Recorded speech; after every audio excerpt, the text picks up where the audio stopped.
Now we're talking around like the big bombshell of this episode, which is that Sterling Draper Cooper Price is now going to merge with Peggy's new firm CGC to form whatever they decide to name it. Yeah.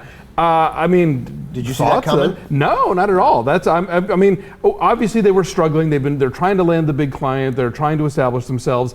They need to be able to compete on a level where they can have offices in various cities and stuff. So it makes perfect sense. But given how they seem to be about to self-destruct from week to week anyway, just from their own internal crazy egos. It did never occur to me that they would actually like open their arms to somebody else. Do you think when when both of them lost catch-up and they both had these great ideas, do you think that's what happened? Do you think they took those little ideas and gave it to a bigger company? In terms, do you think the company stole them? Heinz stole them. Yeah, I mean, I think that kind of thing happens. No doubt. So Heinz has any problem. Do you think that was sort of the last straw for Ted to go, you know what, let's not have this happen again? Yeah, I think so. I think his friend and partner having cancer was probably the last straw. But, yes. This was my favorite episode so far, and because I'm obsessed with intrigue. I think intrigue is the secret sauce. It's the biggest part of it. Can't spell films without intrigue. That's right. Or Vicks. Okay. So we had a lot of intrigue here, and I loved it, and so that moment where they're up at night and they meet at the bar. I like that too, because I thought it's about life, right? So if Don didn't have that big idea, they were all going to lose. Okay, they were all going to lose big time. But that one idea sometimes makes a difference. Yeah. Sure. His idea was so good, by the way.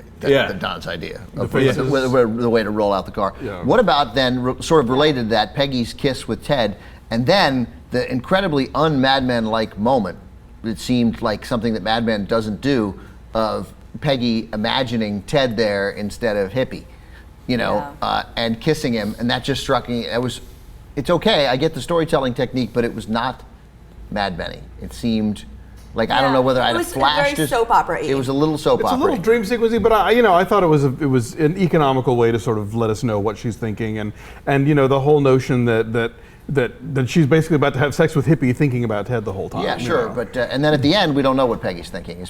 She almost seemed like she was about to cry. Poor Peggy, man. It's like all she wanted to do was differentiate herself from Don and fly out on her own, and she flew in a big circle, and she had no idea. Back in again. Yeah. She would have, and maybe because I'm going to decide that she didn't even really want to sleep with Ted. She really wants to sleep with Don. And paging Dr. Freud. And at the end, of course, she would have in a heartbeat with Ted. All Ted had to do was kiss her for 1 second more, and Peggy would have taken her clothes off. Yeah, and you see that's the difference between Ted and Don. Because when Peggy went like this, which was gentle, right? Yeah. Don would have been like, shove. yeah, Don would have been like this. Okay, like I think you mistook me for Ted. I'm Don Draper. Okay.